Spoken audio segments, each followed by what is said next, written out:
नमस्कार दोस्तों। आज से हम कक्षा 12 भूगोल जिसके कुछ टॉपिक रीट में लगे हुए हैं उनकी तैयारी करेंगे, उनका अध्ययन करेंगे।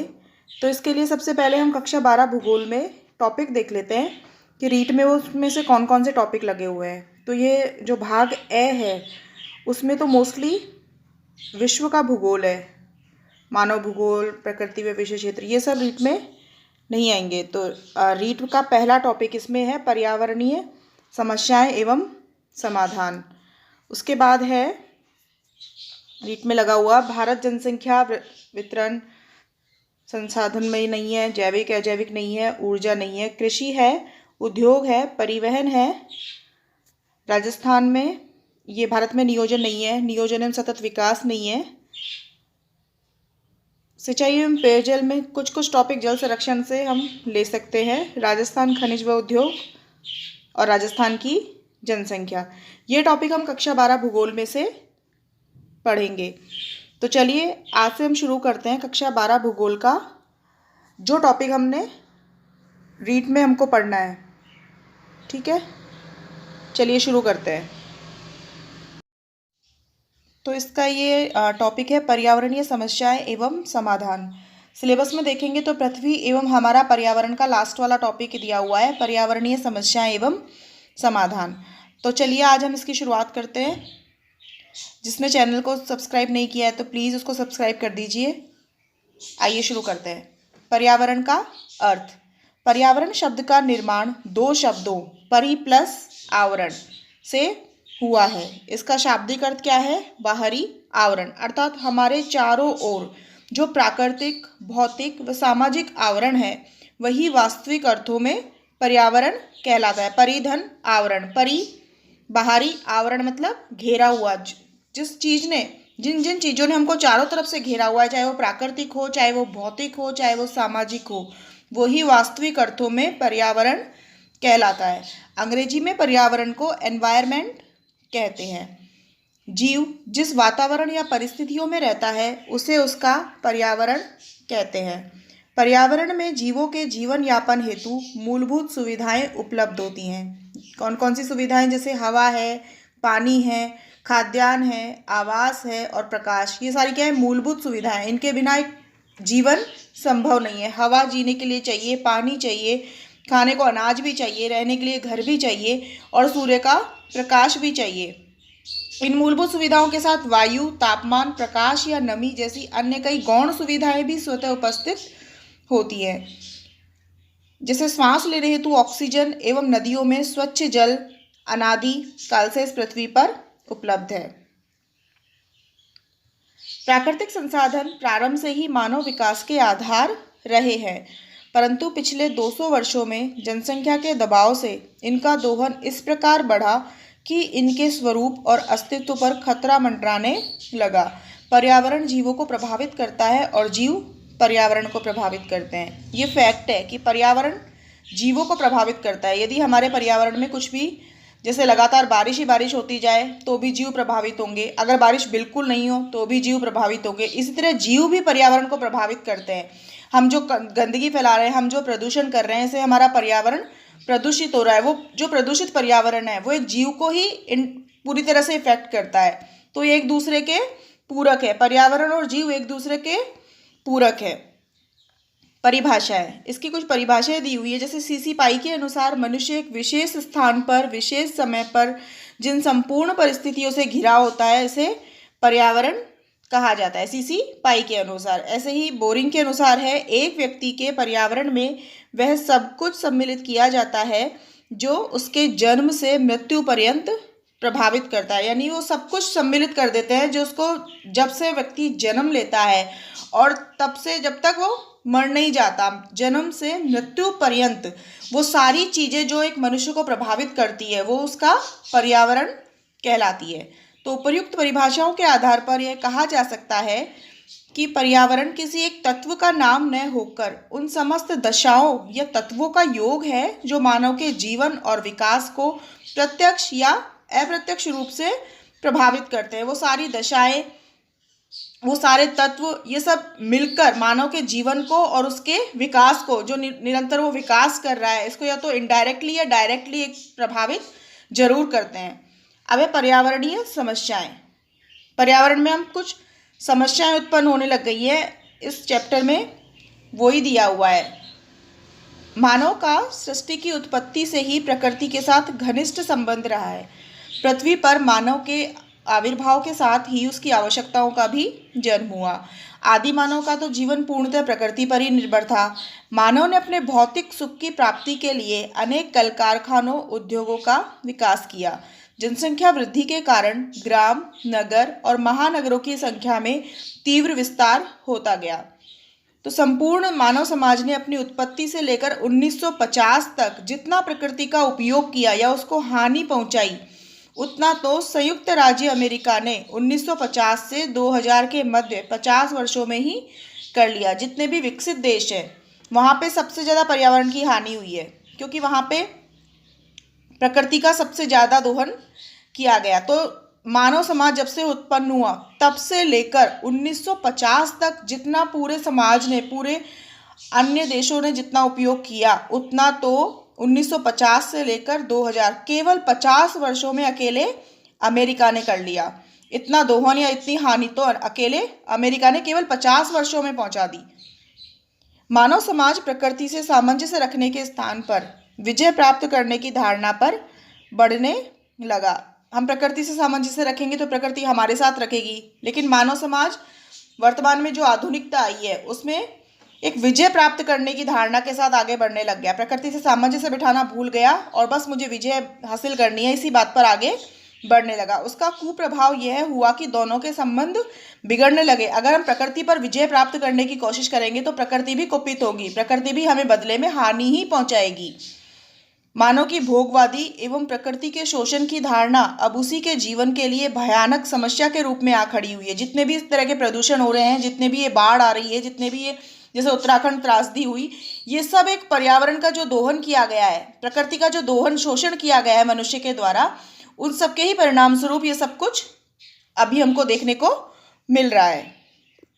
मानव और प्रकृति के मध्य असंतुलन बढ़ने से आए दिन प्राकृतिक प्रकोप, भूकंप, ज्वालामुखी, अतिवृष्टि, अनावृष्टि, सूखा जैसी आपदाएं बढ़ रही है। ये जो असंतुलन हुआ है, मानव प्रकृति के मध्य जो असंतुलन हुआ है, मतलब प्रकृति का सिर्फ दोहन ही दोहन किया गया, उसको सींचा नहीं गया, उसको कुछ दिया नहीं गया प्रकृति को वापस में, सिर्फ उससे छीना ही छीना गया।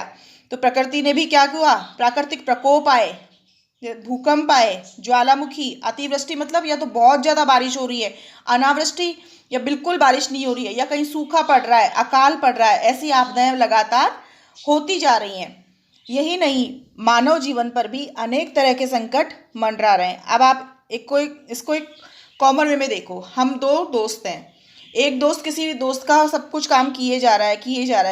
एक दिन उसको ज़रूरत पड़ती है, वो अपने दोस्त से कहता है कि यार मुझे भी एक काम है तुमसे। अब वो मना कर देता है, तो उस दोस्त के दिमाग में भी आता है ना कि यार मैं तो इसके लिए सब कुछ किए जा रहा था, पर इसने मेरा एक काम नहीं किया, मतलब मेरे लिए कुछ कर ही नहीं रहा है। ऐसे प्रकृति और मनुष्य के बीच का संबंध है कि हम केवल उसका दोहन किए जा रहे हैं, हम केवल उसे लिए ही लिए जा रहे हैं। उसको बदले में जो चाहिए, प्रकृति को हमसे चाहिए कि हम उसके साथ सामंजस्य बना के रखें, वो हम बदले में नहीं दे रहे हैं। इसलिए इतने सारे प्राकृतिक प्रकोप हमको देखने को मिल रहे हैं। मानव जीवन का नुकसान ही हो रहा है इस सब में।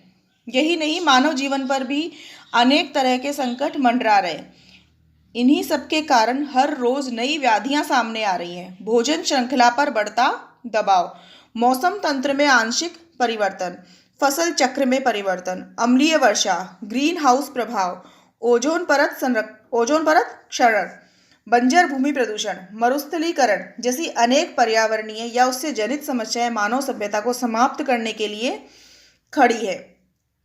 तो जैसे भोजन श्रृंखला पर बढ़ता दबाव, भोजन श्रृंखला जैसे एक पेड़ है, पेड़ को कौन खाएगा?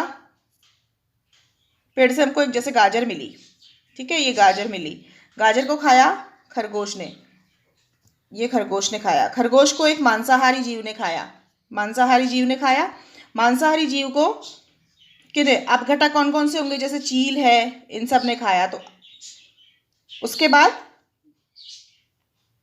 ये सब वापस इनका जो वो है वो वापस मिट्टी में मिलेगा।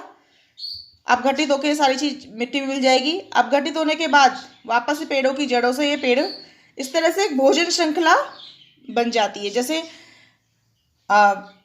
वनस्पति है, वनस्पति को एक शाकाहारी जीव खाता है, शाकाहारी को एक मांसाहारी जीव खाता है, मांसाहारी अपघटक उसको मृदा में मिला देते हैं, मृदा से वो वापस वो तत्व एक पेड़ के रूप में सामने आते हैं। इसी तरह से एक श्रृंखला, एक चक्र चलता रहता है। मौसम तंत्र में आंशिक परिवर्तन, पहले जो ये मौसम विभाग था ये जैसे भविष्यवाणी करता था आज बारिश होगी या आज तूफान आएगा, तो ये सच भी होता था।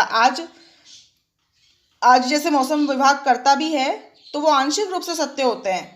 कई बार जैसे उसने कहा कि 2 दिन तो भयंकर तूफान की आशंका है, इसकी आशंका है, पर वैसा आजकल सच नहीं हो पा रहा है। फसल चक्र में परिवर्तन हो गया है। जो पहले खरीफ रबी की फसलें थी उसमें खरीफ के टाइम पे खरीफ ही बोया जाता था, रबी के टाइम पे रबी बोया जाता था। अब लोग ज़्यादा हम ज़्यादा वो ले लें, ज़्यादा फसलें एक साथ इकट्ठा करना, ज़्यादा फसलें एक साथ करना, तो इस फसल चक्र जो चलता था पहले उसमें भी काफ़ी कुछ परिवर्तन अब हो गया है। अम्लीय वर्षा, ग्रीन हाउस प्रभाव, ओजोन की जो परत है जो सूर्य की पराबैंगनी किरणों से हमारी रक्षा करती है उसमें भी काफ़ी बड़ा सा छेद हो चुका है, ताकि वो सूर्य की पराबैंगनी किरणें से जो हमारी रक्षा करती थी वो सीधी हम तक अब पहुंच रही है। बंजर भूमि का है वो बंजरता लिए जा रही है। मरुस्थलीकरण मतलब मरुस्थल, राजस्थान में भी 12 जिले मरुस्थल के अंतर्गत आते हैं। तो ये सारी क्या है, मानव सभ्यता को समाप्त कर देंगी ये जो समस्याएं जनित हुई हैं। इन समस्याओं से कमोवेश संपूर्ण विश्व जूझ रहा है और बचने के रास्ते भी तलाशे जा रहे हैं। प्रस्तुत पाठ में हम पर्यावरण प्रदूषण, अम्लीय वर्षा, ओजोन परत क्षरण, ग्रीन हाउस प्रभाव जैसे पर्यावरणीय समस्याओं के महत्वपूर्ण पक्षों का अध्ययन करेंगे। ठीक है, तो इसमें हम पहला टॉपिक है हमारा पर्यावरणीय प्रदूषण। पर्यावरणीय प्रदूषण, मानव सभ्यता के विकास के साथ उसकी आवश्यकताओं का भी विस्तार हुआ। तेजी से बढ़ती हुई आवश्यकताओं की पूर्ति हेतु मनुष्य ने प्राकृतिक संसाधनों का दोहन शुरू किया। औद्योगिक एवं तकनीकी विकास जैसे हथियारों के सहारे मानव ने अपनी स्वार्थी प्रकृति और जनसंख्या के दबाव में प्रकृति का अनियंत्रित दोहन किया। प्रकृति दोहन के लिए ही है, पर उसको एक नियंत्रित अवस्था में दोहन चाहिए। उसको अनियंत्रित रूप से दोहन किया गया। हर बड़े नगर के साथ औद्योगिक क्षेत्र का विकास हुआ और इन उद्योगों से निकलने वाले अपशिष्ट पदार्थों के बढ़ने से पर्यावरणीय प्रदूषण नामक समस्या का जन्म हुआ।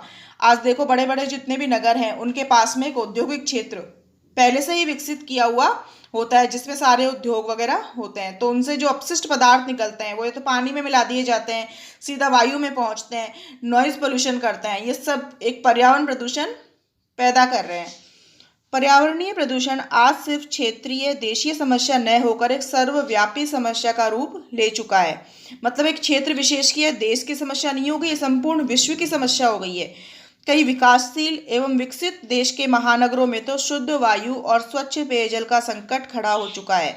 कई ऐसे भी महानगर हैं विकसित देशों में और विकासशील देशों में जहाँ पे शुद्ध वायु नहीं मिलती। जैसे आप दिल्ली की हवा को ले लीजिए, जब हरियाणा में पराली वगैरह जलाई जाती है तो वहाँ की वायु सबसे ज़्यादा पोल्यूशन वाली हो जाती है। वहाँ पे लोग सांस नहीं ले पाते, इतना पोल्यूशन वहाँ की हवा में फैल जाता है। तभी तो केजरीवाल जी ने ओड इवन का वो सिस्टम किया, ताकि ओड इवन मतलब जो ओड नंबर की गाड़ी है वो एक दिन चलेंगी, इवन नंबर वाली गाड़ियाँ एक दिन चलेंगी, ताकि एक दिन छोड़ के एक दिन लोग गाड़ियाँ चलाए तो पोल्यूशन में थोड़ा कंट्रोल हो सके। शुद्ध वायु, स्वच्छ पेयजल का संकट खड़ा हो चुका है। अभी प्रदूषण का अर्थ एवं परिभाषा।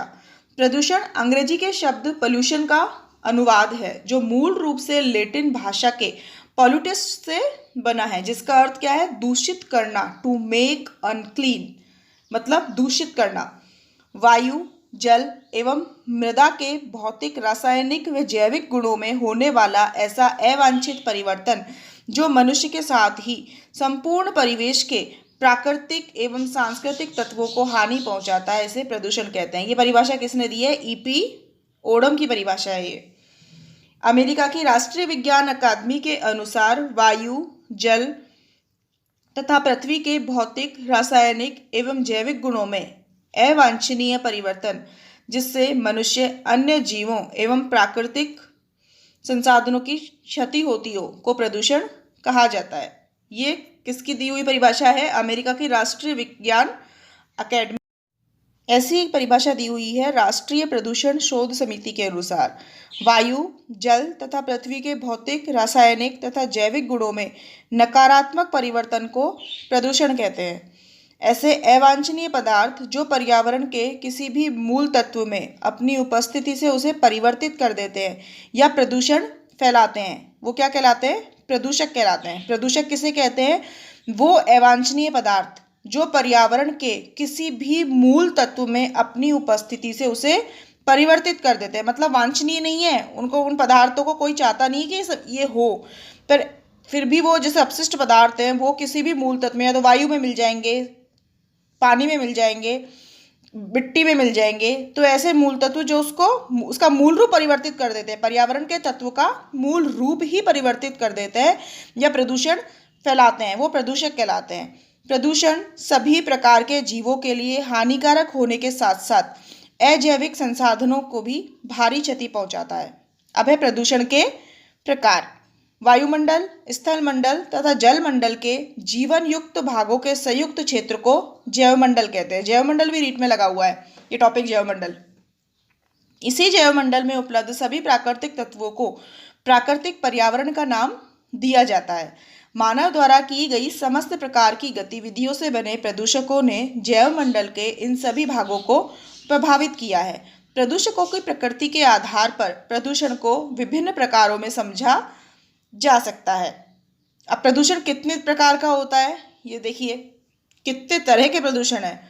वायु प्रदूषण, जल प्रदूषण, ध्वनि प्रदूषण, मृदा प्रदूषण या भूमि प्रदूषण, वाहन प्रदूषण, विकिरणीय प्रदूषण, तापीय प्रदूषण, औद्योगिक प्रदूषण, कूड़े कचरे से प्रदूषण, समुद्रीय प्रदूषण, घरेलू अपशिष्ट के कारण प्रदूषण या अन्य कारणों से प्रदूषण। ये देखिए इस चित्र में दिया हुआ है औद्योगिक इकाई द्वारा वायु, भूमि, जल एवं ध्वनि प्रदूषण। देखिए एक औद्योगिक इकाई लगाई हुई है, इसका जो अपशिष्ट है वो यहाँ पर पानी में मिल रहा है। ये देखिए ये पानी में मिल रहा है, ऊपर इसका धुआं हवा में मिल रहा है। इस तरह से वायु और भूमि में, आसपास की भूमि से पोल्यूशन, इससे जो आवाज़ निकल रही है उसे ध्वनि प्रदूषण हो रहा है। अब हम पहला टॉपिक पढ़ेंगे वायु प्रदूषण।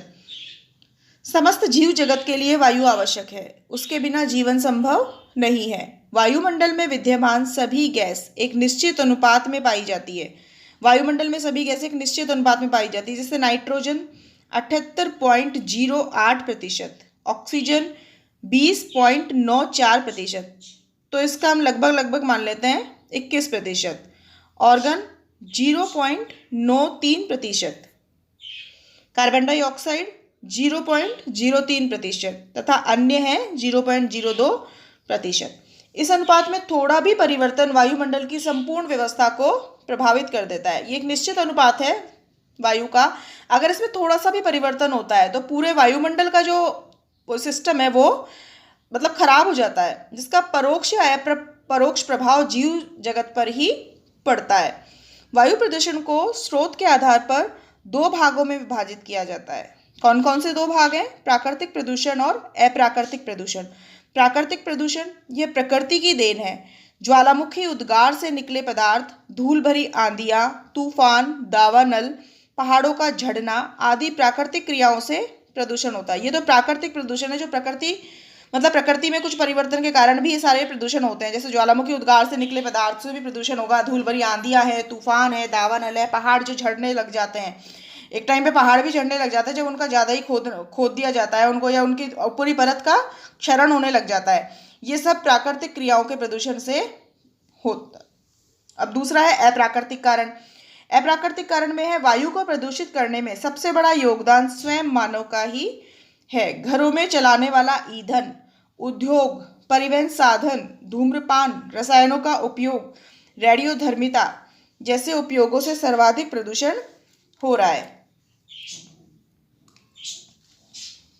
तो ये जैसे इसमें देखिए इस वाले चित्र में दिया हुआ है, ये सारे जितने भी महानगर हैं, जितने भी बड़े बड़े जिले हैं, जितने भी बड़े बड़े शहर हैं, उन सब में परिवहन का तो यही हाल है। इतना जाम लगता है कि आदमी को निकलने में, जहाँ 15 मिनट का रास्ता हो ना, 15 मिनट पहुँचने में लगते हो, वहाँ पे आदमी को 1.5 घंटा लग जाता है या उससे भी ज़्यादा अगर जाम में फंस गए तो इतनी इतनी गाड़ियाँ जब एक दूसरे से सटकर चल रही है तो आप सोचिए वहाँ पे कितना पोल्यूशन होता है। इसी तरह से ये उद्योग धंधे कितनी धुआं उगलते हैं, इनका एक उपचार किया जाना चाहिए। इनके जो ये जो पोल्यूशन है जो सीधा हवा में मिल रहा है, इसके लिए कुछ यंत्र वगैरह आते हैं जो थोड़ा नियंत्रित कर सके इनके पोल्यूशन को, जो कि पूरा पोल्यूशन के पूरे जो तत्व हैं वो बाहर ना निकलें, इस तरह का इनको कुछ करना चाहिए। अब वायु प्रदूषण के दुष्प्रभाव, मानव स्वास्थ्य पर प्रतिकूल प्रभाव डालता है। पहला तो है सीधे सीधे हम वायु को अपने ऑक्सीजन के साथ अंदर लेते हैं, ठीक है, तो मानव स्वास्थ्य पर उसका प्रतिकूल प्रभाव पड़ता है। वनस्पति पर प्रतिकूल प्रभाव डालता है, जीव जंतु कीटों के अस्तित्व का खतरा बनने लगा है। जलवायु एवं वायुमंडलीय दशाओं पर प्रतिकूल प्रभाव, जलवायु परिवर्तन, ओजोन परत में क्षरण, ग्रीन हाउस प्रभाव, मौसम पर प्रभाव, महानगरों एवं नगरों पर कोहरे के गुंबद बन जाते हैं। मैंने बताया ना, जैसे दिल्ली में होता है, दिल्ली में इतना पोल्यूशन हो जाता है कि एक मतलब कोहरे का गुंबद सा ही दिखता है कि हाँ चारों तरफ वो कोहरा ही कोहरा छाया हुआ है। एक्चुअल में कोहरा ना होके वो पोल्यूशन वाली हवा होती है, धुआं होती है। चीन रेड अलर्ट जारी, 30 नवंबर 2015 को चीन में इस वर्ष दूसरी बार गहरी धुंध में लिपट गया। 23 शहरों का करीब 5,30,000 वर्ग किलोमीटर क्षेत्र धुंध की गिरफ्त में कैद हो गया। चीन को रेड अलर्ट जारी करना पड़ा। इसके अंतर्गत औद्योगिक संयंत्रों के उत्पादन में कटौती या पूर्णतः बंद, सड़कों पर ढुलाई कार्य बंद, ट्रकों का आवागमन बंद। चीन में 200 से ज़्यादा एक्सप्रेस हाईवे पर यातायात बंद कर दिया गया था। मतलब रेड अलर्ट का मतलब ये सारी चीज़ें रोक दी गई ताकि थोड़ा वो कंट्रोल में आए। एक चारों तरफ धुंध ही धुंध नजर आ रही है, इतना पोल्यूशन हो गया है, तो उसको रेड अलर्ट जारी करना पड़ा कि ये सारी चीज़ें बंद कर दीजिए, औद्योगिक धंधे बंद कर दीजिए, उद्योग में जो चल रहा है औद्योगिक काम वो सब कुछ बंद कर दीजिए, सड़कों पर वाहनों का आना जाना बंद कर दीजिए, ट्रकों से जो एक जगह से दूसरी जगह सामान जा रहा है वो आवागमन बंद कर दीजिए। 200 से ज़्यादा जो एक्सप्रेस हाईवे हैं वो भी, उन पर भी यातायात बंद कर दिया गया था। तो निष्कर्षतः कहा जा सकता है कि वायु प्रदूषण एक धीमा जहर है जो क्रमिक रूप से संपूर्ण पर्यावरण, जैविक अजैविक जगत को प्रभावित कर रहा है। समय रहते समाधान नहीं किया गया तो सृष्टि को समूचा नष्ट कर देगा। यह किसी व्यक्ति, समाज, धर्म या देश की समस्या नहीं है और संसाधन भी किसी एक के पास नहीं है। अतः निराकरण भी जन जागरण और जन सहभागिता से ही संभव हो सकता है। किसी एक व्यक्ति विशेष के समझने से सारी चीजें नहीं होती हैं। संपूर्ण समाज को, संपूर्ण विश्व को इसके लिए मिलकर काम करना पड़ेगा। वायु प्रदूषण के नियंत्रण हेतु उपाय, वायु प्रदूषण नियंत्रण हेतु द्विआयामी नीति पर चलना होगा। पूर्व में हो चुके पर्यावरण पर नियंत्रण पाना तथा भावी प्रदूषण को रोकना। द्विआयामी मतलब 2 काम करते हुए चलना पड़ेगा। पहले जो प्रदूषण हो चुका है सबसे पहले तो उस पर नियंत्रण पाना होगा और आगे जो प्रदूषण होगा उसको रोकना, उसमें नई तकनीक का विकास कर उपयोग करना चाहिए। आगे वाले जो होगा प्रदूषण उसको तो रोकना पड़ेगा कि वो होए नहीं, और जो पहले हो चुका है उस पर नियंत्रण पाना। ठीक है, तो इसमें पहला होगा प्रदूषण रोकने के लिए वृक्षारोपण। क्षेत्रफल कम से कम 33% भाग पर, एक देश के कम से कम 33% भाग पर वन होना आवश्यक हो। ग्राम नगर के समीप हरित पेटी का विकास किया जाए। इस कार्य में विभिन्न सामाजिक संगठन, सरकारें, व्यक्तिगत रूप से लोग आगे आ रहे हैं। ग्राम और नगर जहाँ पे लोग रहते हैं, जहाँ पे लोग को निवास स्थान है, उसके चारों तरफ हरित पेटी मतलब वहाँ पे वृक्षारोपण अधिक से अधिक किया जाए ताकि शुद्ध हवा व्यक्ति ले सके। वाहनों के प्रदूषण पर नियंत्रण किया जाए। पेट्रोल डीजल की अपेक्षा सौर ऊर्जा, बैटरी चालित विद्युत इंजन रेलवे में जिस तरह से उपयोग किए गए हैं उपयोग किए जाए। इससे क्या है, पोल्यूशन थोड़ा कम होगा। सौर ऊर्जा से चलेगी तो पोल्यूशन कम हो। पेट्रोल डीजल तो सीधा सीधा धुआं उगलते हैं, तो बैटरी से चलने वाले, विद्युत इंजन से चलने वाले, सौर ऊर्जा से चलने वाले वाहनों का प्रयोग किया जाए। निर्धूम चूल्हों का उपयोग किया जाए। पेड़ नहीं काटे जाएं। मतलब पहले की स्त्रियां जो चूल्हों में खाना बनाती, आज भी गाँव में तो चूल्हों पर ही खाना बनाया जाता है, तो उससे जो धुआं निकलता है उससे भी पोल्यूशन होता है और जो स्त्री वो खाना बना रही है उसके भी स्वास्थ्य पर प्रतिकूल प्रभाव पड़ता है। जो उज्ज्वला योजना मोदी जी ने चलाई है ताकि उनको, जो स्त्रियां हैं, गांव की स्त्रियां हैं, उनको उस धुआं से छुटकारा मिल सके। और दूसरी बात, उस धुआं के लिए उनको क्या चाहिए, चूल्हा जलाने के लिए लकड़ी भी चाहिए, तो पेड़ ना काटे जाएं, इसके लिए भी निर्धूम चूल्हों का उपयोग किया जाए, जिनमें से क्या नहीं निकलता, धुआं नहीं निकलता। ईंट भट्टों में बर्तन बनाने में पकाने जैसे उद्योगों को शहर से बाहर स्थापित किया जाए। जितने भी ईंट भट्टे चलते हैं, ईंट भट्टों में आपने कभी देखा होगा इतना धुआं निकलता रहता है उसके अंदर से, बर्तन बनाने के और पकाने के जैसे उद्योग होते हैं, उन सबको शहर से बाहर स्थापित किया जाए। उद्योगों के नवीन तकनीक का उपयोग एवं शहर से बाहर स्थापित किया जाए। 24 जून 2016 को राष्ट्रीय वन नीति केंद्र सरकार द्वारा मसौदा तैयार किया गया, जिसके अंतर्गत हरित कर लगाने की सिफारिश की गई, जिससे प्राप्त धन से जंगलों को हरा भरा किया जाएगा। तो 24 जून 2016 को जो राष्ट्रीय वन नीति केंद्र सरकार ने तैयार की थी, उसके अंतर्गत एक हरित कर लगाने का भी सिफारिश की गई थी, जिससे जो धन प्राप्त होगा उससे जंगलों को हरा भरा किया जाएगा। अब हरित राजमार्ग नीति 2015 द्वारा सड़कों के प्रदूषण को नियंत्रित करने के केंद्र सरकार के द्वारा प्रयास किए जा रहे हैं, लेकिन पूर्ण रूप से इससे मुक्ति तभी संभव है जब व्यक्तिगत स्तर पर प्रत्येक व्यक्ति अपनी भूमिका समझ एक वृक्ष लगाकर उसे जीवित रख सके, तो यह समस्या समाप्त हो सकती है। आज भी कुछ लोग करते हैं, जैसे उनका बर्थडे है, उनके बच्चे का बर्थडे है, तो 5 पेड़ लगाते हैं, ठीक है, फिर उनकी देखभाल भी करते हैं। तो इस तरह हर व्यक्ति एक प्रण ले ले, नए साल पर ले ले, अपने जन्मदिन पर ले ले कि मैं इतने वृक्ष लगाऊंगा और लोगों को भी प्रेरित करूंगा, तो शायद हमें जो समस्या है उनसे मुक्ति मिल सके। भारत सरकार ने गाड़ियों के प्रदूषण की रोकथाम के लिए पूरे देश में 1 अप्रैल 2017 से BS4 ग्रेड का फ्यूल पेट्रोल मिलेगा, जो अभी BS3 ग्रेड दिया जा रहा है। 1 अप्रैल 2020 से BS5 ग्रेड के स्थान पर BS5 ईंधन की आपूर्ति का आश्वासन भी दिया गया है। अब दूसरा है जल प्रदूषण, इसको हम कल करेंगे।